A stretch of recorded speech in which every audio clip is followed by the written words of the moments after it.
kukhuzidwa ndi zabwino za anzathu. Si zonse zomwe timachita ngati ntchito zachifundo zomwe zili ntchito zachifundo. China chimakhala chilungamo chimene tiyenera kupereka kwa munthu aliyense. Mthenga wabwino wa Yesu Khristu monga adalembera Luka woyera mutu 10 kuyambira ndime 25 mpaka 37, timamva kuti munthu wina adapandidwa ndi achifwamba namusiya ali pafupi kufa. Wansembe ndi Mlevi anangodutsa osamuthandiza, koma Msamariya atamuona anamumvera chisoni. Kupatula pakungomva chisoni, chilungamo chimatipempha kuthandiza amene ali helpless, amene akusowa chithandizo. Munthu aliyense ali ndi gawo pa common good. Mpingo uli ndi gawo pa common good. Dziko lililonse lili ndi gawo lalikulu kuonetsa kuti pali zabwino zonse kwa aliyense. Udindo wa dziko sikupereka chikondi koma kuonetsa kuti pali chilungamo kwa aliyense mdziko. Alipotu ena omwe akundimvetsera lero lino akudziwuza kuti dziko pomwe lafikapa izi nzosatheka. Chiphunzitso cha mpingo chikuti izi nzotheka. Dziko mwini wake ndi Mulungu, ndipo palibe chimene chimamulephera. Mavuto a anzathu ku Ukraine ndi mavuto athu omwe. Mavuto a anzathu ku Syria ndi mavuto athu omwe. Mavuto a anzathu ku Iraq ndi mavuto athu omwe timene kukhuzidwa nawo. Mavuto a ku Afghanistan ndi mavuto athu.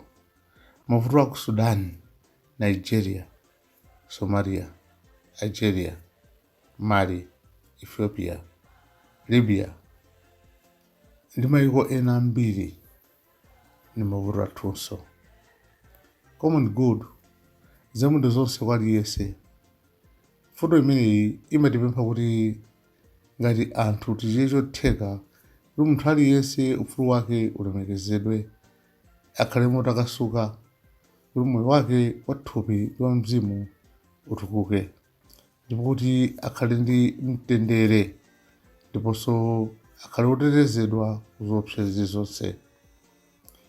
Pa ulingo wa inu ndi ine, tiyeni tidzipereka mapemphero tsiku ndi tsiku kupempherera anzathu amene alibe mtendere m'mayiko osiyanasiyana kuphatikizapo dziko la Malawi. Mulungu adalenga mwamba, adalenga dziko, adasiya zonse manja mwa munthu.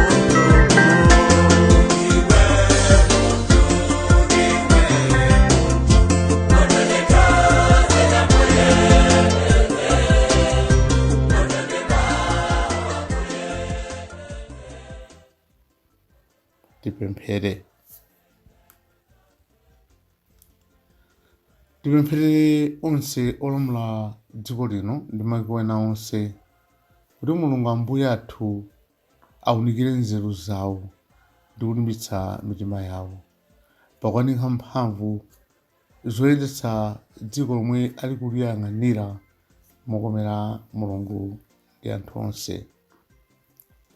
Mulungu wamphamvu ndi wa nthawi zonse. Maufumu ndi mphamvu za mafuko onse zili m'manja mwanu.